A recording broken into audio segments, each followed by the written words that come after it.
السلام عليكم ورحمة الله تعالى وبركاته. يا رب يصبكم هذا الفيديو في تمام الصحة والعافية. مرحبا بكم معنا في قناتكم قناة طبخ جزائري بلمسة عصرية. اليوم حنشارك معكم الطريقة المنزلية لتحضير الرشدة، خاصة مع اقتراب المولد النبوي الشريف.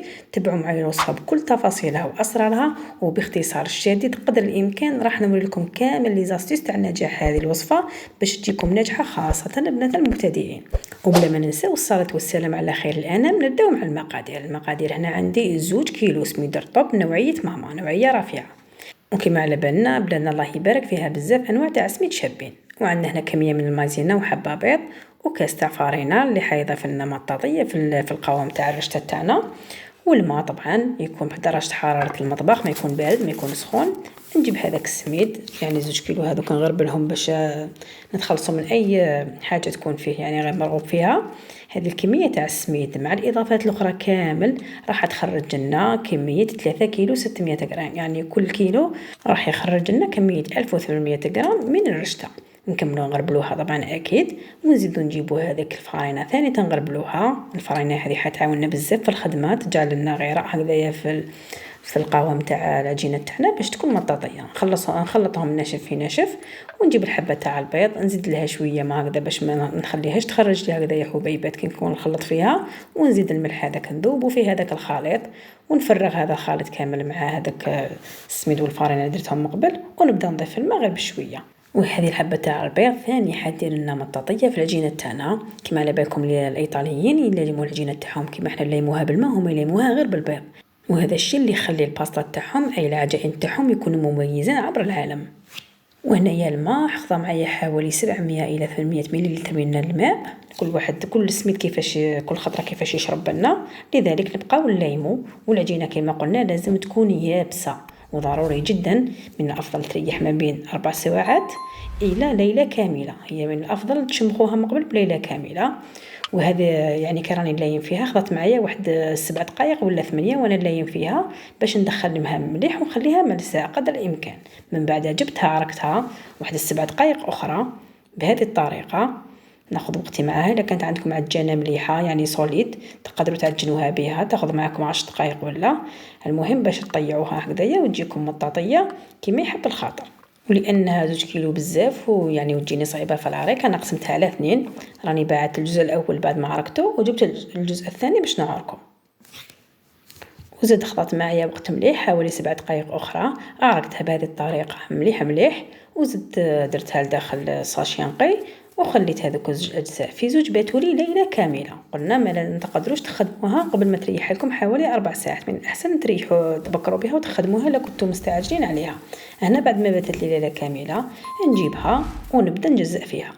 هذا شكلت هكذا انبوده يعني هكذا خبزه طويله، ومن بعد قطعتها الى اجزاء هكذا. طريقه هايله. كنا زمان نحلوها هكذا مدوره ونقطعوها شرائح يعني ويجيونا هكذا يلي شيتو كامل. لا بهذه الطريقه تجيكم افضل وافضل. هكذا بعد ما تحلوها بالحلال يعني حتجيكم سهله وتنحلكم بيه في الماشينه. نجيب تبيسي هكذا ولا سنيوه ونغطيها هكذا بابي فيلم ولا ساشي نقي، المهم باش ما يضربهاش الهواء وتنشف لنا. ونجيب المايزينا كما قلت لكم باش نحلو بها، يعني باش تساعدنا باش العجينه تاعنا ما تتلصقناش، وفي نفس الوقت تجينا سهله في الحلال وتجينا مطاطيه. ما تنساوش برك تشجعونا باشتراكاتكم وتعليقاتكم الايجابيه، وتشتركوا معنا في القناه الا ما كنتوش مشتركين. هكذا نحلها كما راكم تشوفوا. المايزينا ندير لها من الفوق ومن التحت. حديتها شوفوا هذاك السمك تاعها شحال، حوالي 3 مليمتر. يعني على كل حال كل وحده تعرف الماشينه تاعها الا كانت تقدر تحل اخشن يعني اعرض من هكذا تخليها عريضه ماشي مشكل. انا نحلها هكذا رقيقه باش نحافظ على الماشينه تاعي ما نكسرهاش نفورسيها. المهم نحلها كامل هذوك الاجزاء اللي درتهم الجزء الاول نحلو كامل بنفس الطريقه باش من بعد نبدا قباله نخدم يعني ما نتعطل شيء. انا بعد ما حليتها شوفوا شحال خرجت لي الكميه هكذا. وهذه الكميات يزيدوا يضاعفوا من بعد كي نحلهم في الماشينه. من الافضل نحضروا العجينه تاعنا كامل ونغطيوها باش نبداو قباله نخدموا ما نتعطلوش. انا الماشينه تاعي هنايا في الحلال انايا عندي تاعي 9 ارقام. لازم دائما من الافضل نحلوها في الرقم ما قبل الاخير، يعني في الرقم الثامن بالنسبه للماشينه تاعي اللي عندها 8 ارقام تحل في السابعه، واللي عندها 9 تحل في الثامنه. انا قلت لكم عندي 9 ارقام، حليت في الثانيه من بعد في الرابعه من بعد في السادسة، وفي الأخير في الثامنة. أنا راني في السادسة. شوفوا كيفاش عريضة الله يبارك، ويعني ما شاء الله ما جاتناش ضيقة هكذا. أنا جاتني طويلة، نقسمها على 2 باش تساعدني في الخدمة، ما نبقاش حايرة فيها، خاصة راني نخدم وحدي. كان يكون معكم واحد يعاونكم أفضل، خاصة من بعد في الحلة نتاع الرشتة. من بعد هنا درتها في الثامنة والأخيرة. شوفوا كيفاش جاتني، هاي ليكم، هاي نحلت وراني نحل فيها وحدي وما تكمشت لي ما والو. وبالنسبة للتنشاف تاعها ننشرها على طرف نقي. كنا زمان ننشروها هكذايا في شنابر فارغين ولا في وسط الدار الا كان نقي هكذايا، وننشروها في زار ونخليوها تنشف ونخدمو في الهواء الطلق. واذا ما كاش كيفاه تقدروا ديروا زار هكذا في غرفة فارغة وتنشروها، تخليو الهواء يضربها حتى تنشف. سينو راهم يديروها ثاني اللي عندهم الضيق مثلا في مجفف الملابس اللي ينشروا فيه الحوايج يكون نقي، وتنشروا فيهم الشرائح تاعكم هذو تاع الرشته وتخليهم ينشفوا حتى يحين وقت التقطاع تاعهم. ونكملوا نحلوا باقي الكميه، يعني ماشي باقي الكميه كامل، لازم دائما نفقدوا الرشته تاعنا، يعني هذوك الشرائح الى نشفوا ولا لا باش نتوقفوا ونجوزوا نقطعوا الشرائح اللي ضربهم اللي هو نشفوا. كيما هنايا شوفوا هنايا دوك تسمعوا معايا كيفاش راه الصوت تاعها راهي نشفت، يعني تحسوها بلي نشفت ولات كي الورقه ماشي يابسه. شوفوا راهي طريه توقف كي تحطوها تصبوها توقف، في نفس الوقت ماشي يابسه حتى تتكسر. هنا راهي جاهزه للاستعمال. واش نديروا لها؟ كاينه واحد الاستيس هكذا باش ما تجيكم مفركته وتجيكم يعني مفركته وما تلصقلكمش وناجحه في نفس الوقت. من بعد باش ما تقطع لكمش وتكسر لكم، ادهنوها بالزيت النباتي، زيت الطبخ يعني، من الفوق ومن التحت كما راكم تشوفوا، وديوها مباشرة للآلة باش نقطعوها. من بعد ما دهنتها نجيبها ونبدا نحل فيها هكذا. ما درت لها لا مايزينا ولا فارينة، راهي ناشفة يعني بالقوام اللي واعلم منا باش نقطعوها. شوفوا كيف راهي تهبط بلا ما تتكسر، راهي في كما احنا نقولوا في النورم المطلوبين. هاي ليكم شوفوا كيما راكم تشوفوا، يعني راهي ما شاء الله كأنها تاع المحلات، ولكن البنة تاعها عمركم ما حتلقاوها في المحلات مهما كان. هذه بنينة لأنها مخدومة بالسميد، أغلبيتها سميد، يعني شوية فرينة غير باش نحافظوا على القوام المطاطي تاع يعني تاع الرشتة.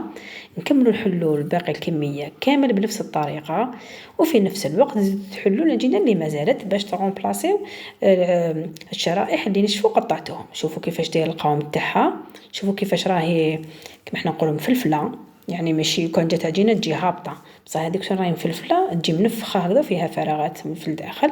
شوفوا القوام تاعها الله يبارك، ما تتقطع ما تتكسر ما والو. هنا بعد ما كملت نجيب الكسكاس ندهنه بالزيت هكذا باش ما تلصقليش، وراني دايره القدر تاعي اكيد راه يغلي، غير يبدا يغلي نحط الكسكاس ونبدا نضيف له في الرشته ماشي نديروها هكذا يعني كميه كبيره فوق بعضها البعض، لا نفركتوها كيما راكم تشوفوا تجي رقيقه هكذا، تجي طبقه رقيقه في القاعده تاع الكسكاس هكذا. حوالي 3 دقائق، يعني من افضل الفرن يكون قوي باش البخار يخرج بزاف، وثاني لازم تكون كميه تاع الماء بزاف لداخل الكسكاس باش يخرج بقوه.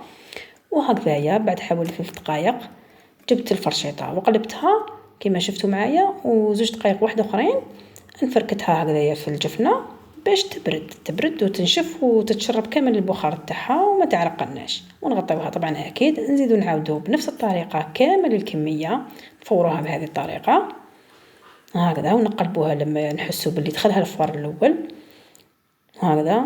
شوفوا هنايا من بعد اللي نشفت لي هذيك اللي بردت، ونجيب الكميه الثانيه نحطها معها في الجفنه، وهكذا حتى نكملوا بتسلسل، يعني جهة تخدم وجهة تنشف وجهة تتقطع وجهة تتفور يعني. وهي في الحقيقة ما تقدريش ديري وحدك هذه الكمية بزاف، من الأفضل تكون عندك مساعدة معك، سينو ديري كمية غير قليلة. حاولي رطل تاع سميد ونصفي كامل الكمية اللي هدرنا عليها من قبل باش تقدري تخدمي كمية تكون قليلة وتقدري لها وتنجح لك، خاصة المبتدئين. شوفوا القوام تاعها الله يبارك، صدقوني هادو لي زاستيس اللي عطيتهم لكم تاع الزيت والمايزينا والبيض وكامل هما اسرار نجاح هذه الوصفه. هذه تجيكم هايله وما تتقطع لكمش. شوفوا الله يبارك. بالنسبه للتخزين، حنايا كنا زمان كي نخدموا الرشته هكذا بزاف ينشفوها في لي زغر، يعني في اماكن نقيه، يعني في غرف هكذايا ما يوصلوش ليها الاطفال ولا الريح، ولا خلوها حتى تيبس تولي كي سباغيتي يعني يابسه، ويخزنوها في اكياس بلا ما يكونجليوها. اما اذا كيما هكذايا عندكم كميه كبيره تقدروا تكونجليوها عادي كيما تاع المحلات، تجيبوا ساشيات وتعمروهم وتكونجليوهم مده شهر على الاكثر، يعني هكذايا كيما راهم طرايا. بعد ما يبردوا اكيد لازم رشته تبرد مليح. واذا كنتوا حابين طيبوها في نهارها طيبوها هكذايا، كملوا طيبوها على جهه. وبما انه اقترب مولد النبوي الشريف راح نشارك معكم وصفه تاع الرشته بالدجاج عن قريب باذن الله، يعني تقريبا في هذا الاسبوع باذن الله تعالى. ما تنسوش تشجعونا باشتراكاتكم وتعليقاتكم الايجابيه والاشتراك في القناه، وتبارطاجيو لنا الوصفه هذه اللي عجبتكم مع اصدقائكم. وهنا ما بقى لي نقول لكم غير نخليكم في رعايه الله وحفظه، ونتلاقاو في فيديو قادم باذن الله. مع السلامه.